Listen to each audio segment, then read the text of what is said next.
Your knee looks pretty bad, Goggins. No fucking shit, doc.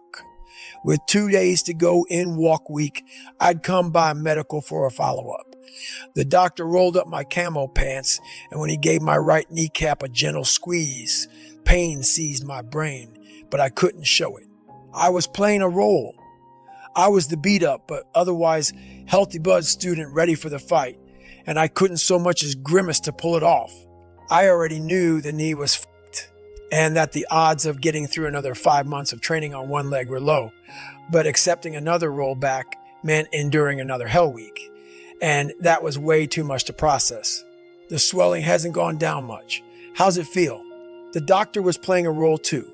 SEAL candidates had a don't ask, don't tell agreement with most of the medical staff at Naval Special Warfare Command.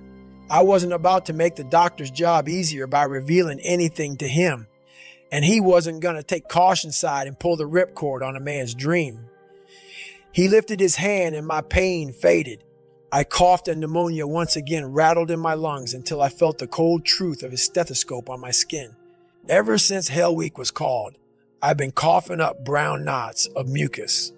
For the first 2 days, I lay in bed day and night, spitting them into a Gatorade bottle, where I stored them like so many nickels.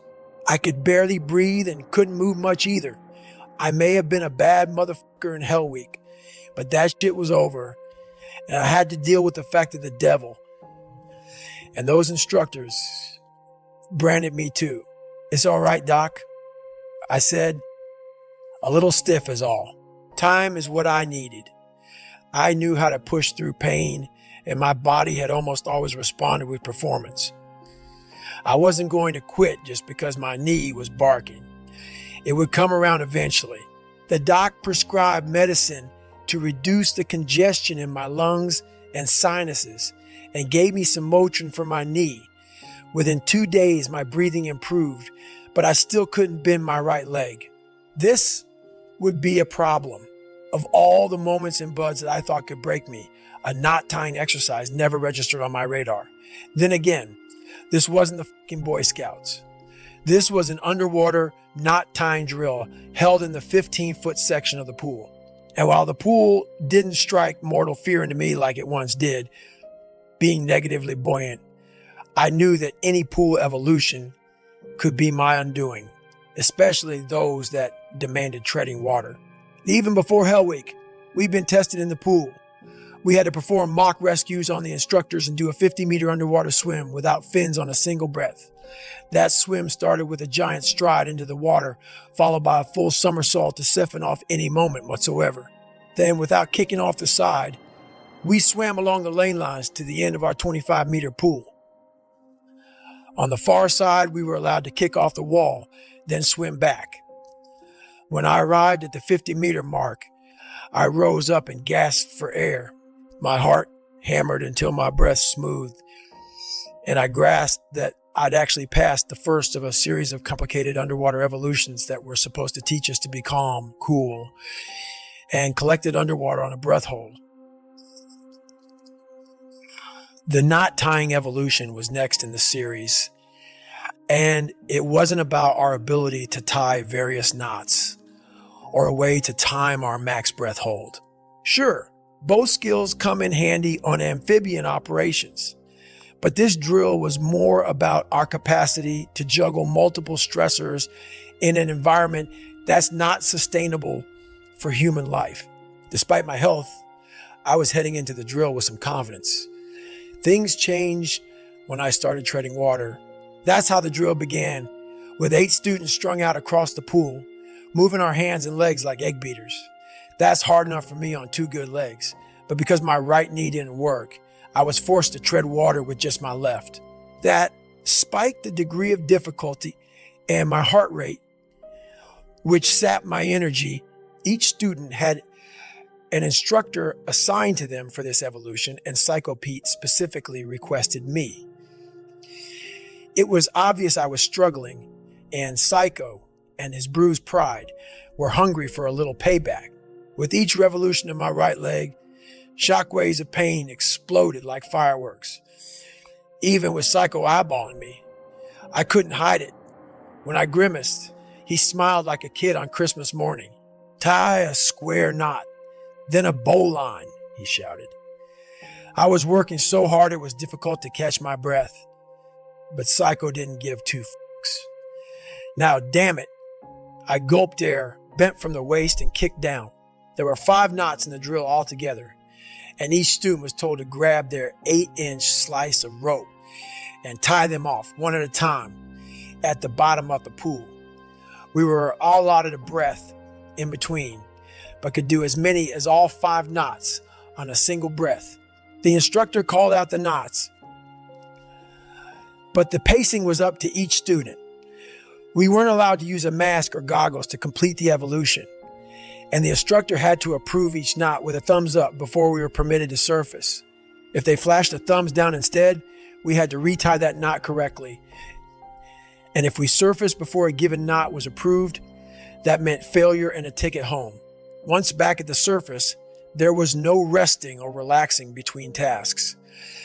Treading water was the constant refrain, which meant soaring heart rates and the continual burning up of oxygen in the bloodstream for the one-legged man.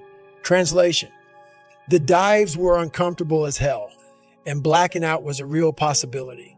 Psycho glared at me through his mask as I worked my knots. After about 30 seconds, he'd approved both and we surfaced. He breathed free and easy, but I was gasping and panting like a wet, tired dog. The pain in my knee was so bad, I felt sweat bead up on my forehead.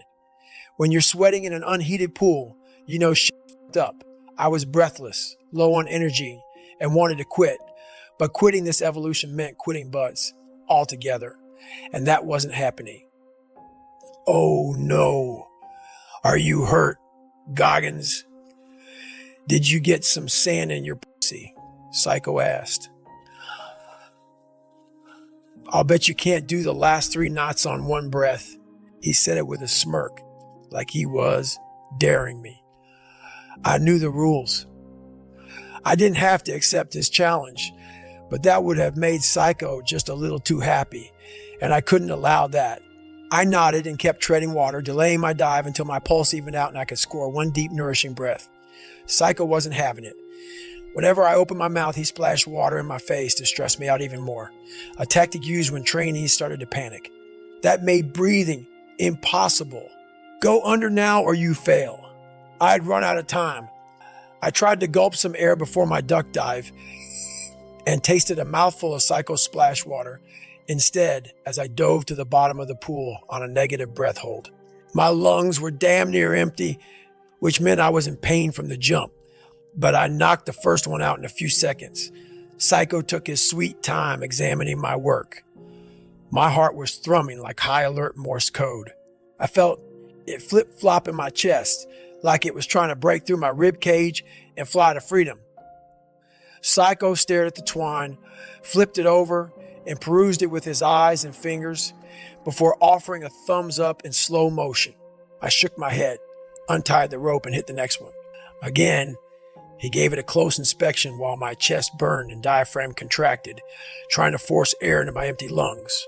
The pain level in my knee was at a 10. Stars gathered in my peripheral vision.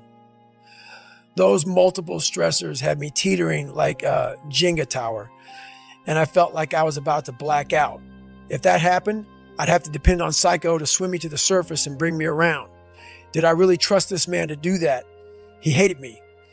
What if he failed to execute? What if my body was too burned out that even a rescue breath couldn't rouse me? My mind was spun with those simple toxic questions that never go away. Why was I here? Why suffer when I could quit and be comfortable again? Why risk passing out or even death for a fucking knot drill? I knew that if I succumbed and bolted to the surface, my SEAL career would have ended then and there. But in that moment, I couldn't figure out why I ever gave a f***. I looked over at Psycho. He held both thumbs up and sported a big, goofy smile on his face like he was watching a damn comedy show. His split second of pleasure in my pain reminded me of all the bullying and taunts I felt as a teenager, But instead of playing the victim and letting negative emotions sap my energy and force me to the surface of failure, it was as if a new light blazed in my brain that allowed me to flip that script. Time stood still as I realized for the first time that I'd always looked at my entire life, everything I'd been through, from the wrong perspective. Yes, all the abuse I'd experienced and the negativity I had to push through challenged me to the core. But in that moment, I stopped seeing myself as the victim of bad circumstance and saw my life as the ultimate training ground instead. My disadvantages had been callousing my mind all along and had prepared me for that moment in that pool with Psycho Pete. I remember my very first day in the gym back in Indiana. My palms were soft and quickly got torn up on the bars because they weren't accustomed to gripping steel. But over time, after thousands of reps, my palms built up a thick callus as protection. The same principle works when it comes to mindset. Until you experience hardships like abuse and bullying, failures and disappointments, your mind will remain soft and exposed. Life experience, especially negative experiences, helps callous the mind. But it's up to you where that callus lines up. If you choose to see yourself as a victim of circumstance into adulthood, that callus will become resentment that protects you from the unfamiliar. It will make you too cautious and untrusting and possibly too angry at the world. It will make you fearful of change and hard to reach, but not hard of mind. That's where I was as a teenager, but after my second hell week, I become someone new. I'd fought through so many horrible situations by then and remained open and ready for more. My ability to stay open represented a willingness to fight for my own life, which allowed me to withstand hailstorms of pain and use it to callous over my victim's mentality. That was gone, buried under layers of sweat and hard fucking flesh, and I was starting to callous over my fears too. That realization gave me the mental edge I needed to outlast Psycho Pete one more time, to show him he couldn't hurt me anymore. I smiled back, and the feeling of being on the edge of a blackout went away. Suddenly, I was energized. The pain faded, and I felt like I could stay under all day. Psycho saw that in my eyes. I tied off the last knot at a leisurely pace, glaring at him the whole time. He gestured with his hands for me to hurry up as his diaphragm contracted. I finally finished. He gave me a quick affirmative and kicked to the surface, desperate for a breath. I took my time, joined him topside and found him gasping, while I felt strangely relaxed. When the chips were down at the pool during Air Force pararescue training, I'd buckled. This time, I won a major battle in the water. It was a big victory, but the war wasn't over. After I passed the knot tying evolution, we had 2 minutes to climb out onto the deck, get dressed, and head back to the classroom. During first phase, that's usually plenty of time, but a lot of us, not just me, were still healing from Hell Week and not moving at our typical lightning pace. On top of that, once we got through Hell Week, Class 231 went through a bit of an attitude adjustment. Hell Week is designed to show you that a human is capable of much more than you know.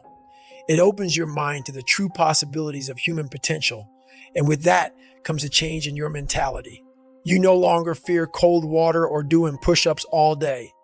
You realize that no matter what they do to you, they will never break you, so you don't rush as much to make their arbitrary deadlines. You know, if you don't make it, the instructors will beat you down, meaning push-ups, getting wet and sandy, anything to up the pain and discomfort quotient.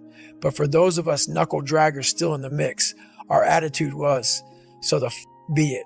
None of us feared the instructors anymore, and we weren't about to rush. They didn't like that one damn bit. I had seen a lot of beatdowns while at Bud's, but the one we received that day will go down as one of the worst in history. We did push-ups until we couldn't pick ourselves up off the deck. Then they turned us on our backs and demanded flutter kicks. Each kick was torture for me. I kept putting my legs down because of the pain. I was showing weakness, and if you show weakness, it is on. Psycho and SBG descended and took turns on me. I went from push-ups to flutter kicks to bear crawls until they got tired. I could feel the moving parts of my knees shifting, floating, and grabbing every time I bent it to do those bear crawls, and it was agonizing. I moved slower than normal and knew I was broken. That simple question bubbled up again. Why? What was I trying to prove? Quitting seemed the sane choice. The comfort of mediocrity sounded like sweet relief until Psycho screamed in my ear, "Move faster, motherfucker." Once again, an amazing feeling washed over me. I wasn't focused on outdoing him this time. I was in the worst pain of my life, but my victory in the pool minutes before came rushing back. I'd finally proved to myself that I was a decent enough waterman to belong in the Navy SEALs. Heady stuff for a negatively buoyant kid that never took a swim lesson in his entire life. And the reason I got there was because I put in the work. The pool had been my kryptonite. Even though I was a far better swimmer as a SEAL candidate, I was still so stressed about water evolutions that I used to hit the pool after a day of training, at least 3 times a week. I scaled a 15-foot fence just to gain after-hours access. Other than the academic aspect, nothing scared me as much about the prospects of butters like the swimming drills, and by dedicating time, I was able to callous over that fear and hit new levels underwater when the pressure was on. I thought about the incredible power of a calloused mind on task as Psycho and SBG beat me down, and that thought became a feeling that took over my body and made me move as fast as a bear around that pool. I couldn't believe what I was doing. The intense pain was gone, and so were those nagging questions. I was putting out harder than ever, breaking through the limitations of injury and pain tolerance, and riding a second wind delivered by a callous mind. After the bear crawls, I went back to doing flutter kicks, and I still had no pain. As we were leaving the pool a half hour later, SBG asked, "Goggins, what got into your ass to make you Superman?" I just smiled and left the pool. I didn't want to say anything because I didn't yet understand what I now know. Similar to using an opponent's energy to gain an advantage, leaning on your callous mind in the heat of battle can shift your thinking as well. Remembering what you've been through and how that has strengthened your mindset can lift you out of a negative brain loop and help you bypass those weak 1-second impulses to give in so you can power through obstacles. And when you leverage a calloused mind like I did around the pool that day and keep fighting through pain, it can help you push your limits, because if you accept the pain as a natural process and refuse to give in and give up, you will engage the sympathetic nervous system, which shifts your hormonal flow. The sympathetic nervous system is your fight or flight reflex. It's bubbling just below the surface. And when you are lost, stressed out, or struggling, like I was when I was a down and out kid, that's the part of your mind that's driving the bus. We've all tasted this feeling before. Those mornings when going on a run is the last thing you want to do, but then 20 minutes into it, you feel energized. That's the work of the sympathetic nervous system. What I've found is that you can tap into it on call as long as you know how to manage your own mind.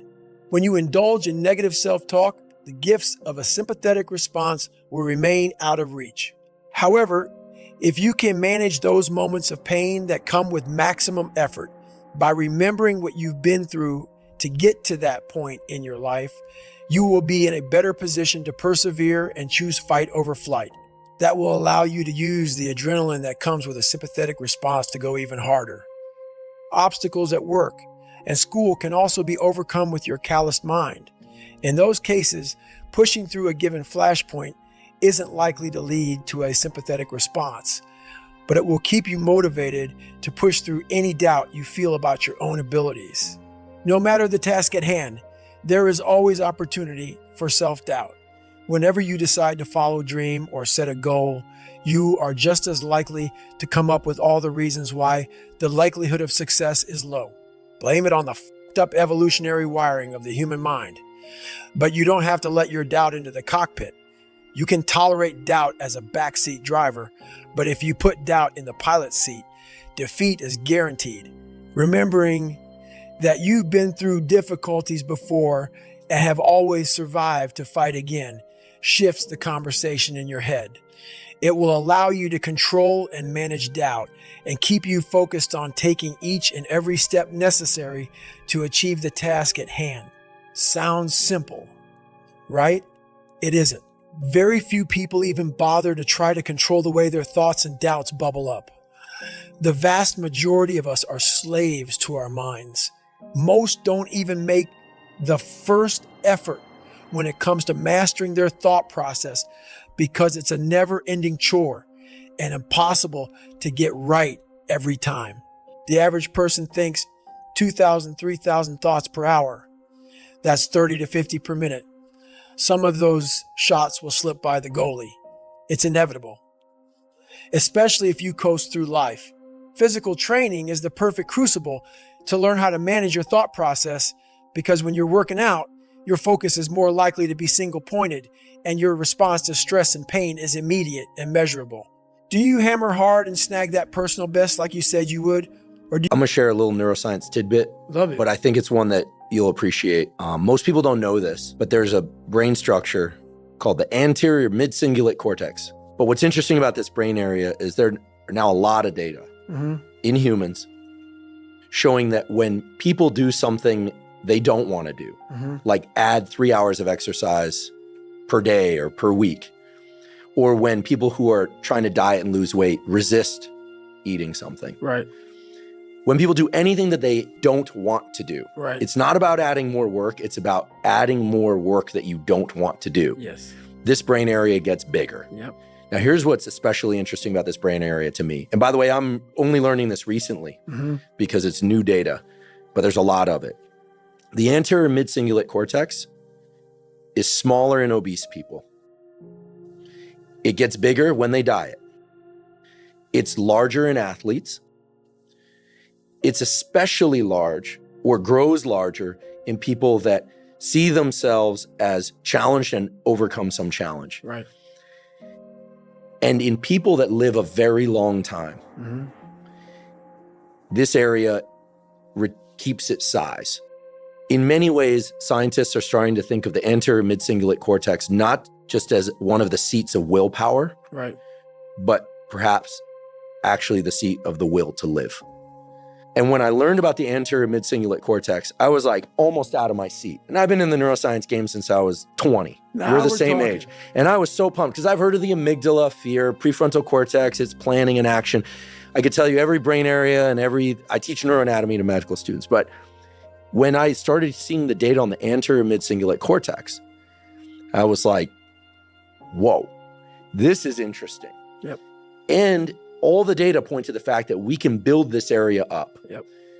But that as quickly as we build it up, if we don't continue to invest in things that are hard for us, that we don't want to do, that's the part that feels so Goggin-esque to me, that we don't want to do. Like if you love the ice bath, I love the ice bath, and you go from 1 minute to 10 minutes, guess what? Your anterior mid-cingulate cortex did not grow. None. But if you hate the cold water, if you're afraid of drowning and you get into water and put your head under and survive, then the anterior mid-cingulate cortex gets bigger. But if you don't do it the next day, or if you do it the next day and you enjoy it, because hey, I did it yesterday, woohoo, happy me, Merry Christmas, as you would say. Merry Christmas. Guess what? The anterior mid-cingulate cortex shrinks again. Yep. To me, this is one of the most important discoveries that neuroscience has ever made, because it's that I don't want to do something, but do it anyway. That's right. That grows this area. And it's almost like I have a friend, he's been sober 30 years from alcohol. And he always says, the amazing thing about addiction is there's a cure. The problem is it only works one day at a time. Yep. And so you have to renew it every day. That's right. So the anterior mid-cingulate cortex, to me, when I learned about it, two things went off in my head. Whoa, this is super interesting. And two, I got to tell David Goggins about this. And I waited until now to tell you because I felt like for obvious reasons, I wanted to tell you and I wanted to tell you here. Well, I love that because that's how I've lived my entire life. I don't know anything about that. But people go, man, you have such a strong will. It's something that you build. Like, I never forget, I was on a podcast one time, and this dude goes, you were blessed with a strong mind. Like, the hell are you talking about? I was blessed with a strong mind. That's something that you have to develop. You develop that over years, decades of suffering and going back into the suffer. That's why a lot of people who graduate Navy SEAL training, they want to know, like, I talk about very openly all the time. A lot of guys don't want to go back into that water. Don't want to go back into the hard stuff. And maybe not anything hard in life. Once you get through it, it's like you become a POW. Like, how many POWs want to go back to POW camp? None. When something sucks so bad in life, this is on this that we're talking about now, very few people want to go back. They're happy they graduated. I realized I'm the same way. I don't want to go back. I have to go back. I must go back. Because that is exactly where all the knowledge of my life exists, was back there, and what you're talking about. Well, I didn't know anything about this, but how I grew a will was constantly doing these things. To now, it's just life. I wake up, while it still sucks, it's just life. You don't sit back and like, oh my God, like, I have days I don't want to do it, but I know I'm going to do it. I know from years of just doing it. So that's beautiful. And this is why I came on here with you today. And I'm glad that you're talking about this, because human beings need to hear this. They need to stop hearing these hacks on this and that. There's no fucking hack, bro. There's no fucking hack. Yeah, you may this and that and saunas and all this yeah, it's great. There is no fucking life hack. To grow that thing, how do you grow it? Do it and do it and do it and do it. That's the hack. The hack is gonna fucking suck. And that's what I realized. Life, that's why I wanted to come on here today. I didn't want to come on here and talk about no fucking passion and purpose and how to get the fuck out of bed and how to hit a fucking alarm clock and all this catchphrase bullshit. Because that wasn't how I lived. I woke up like every human being does and goes, man, I'm a fucking piece of shit today. How the hell is this going to work out for me? And you fight that. You don't override it. There's no override button. It's the conversation in your head. So how do you do that? We don't have enough of these conversations about the real conversation that every human being is having. And they have no idea how to get out of it, but they do. It's that shit right there, man. You gotta build your will. How do you build your will? Exactly what you said, man. Exactly what you said.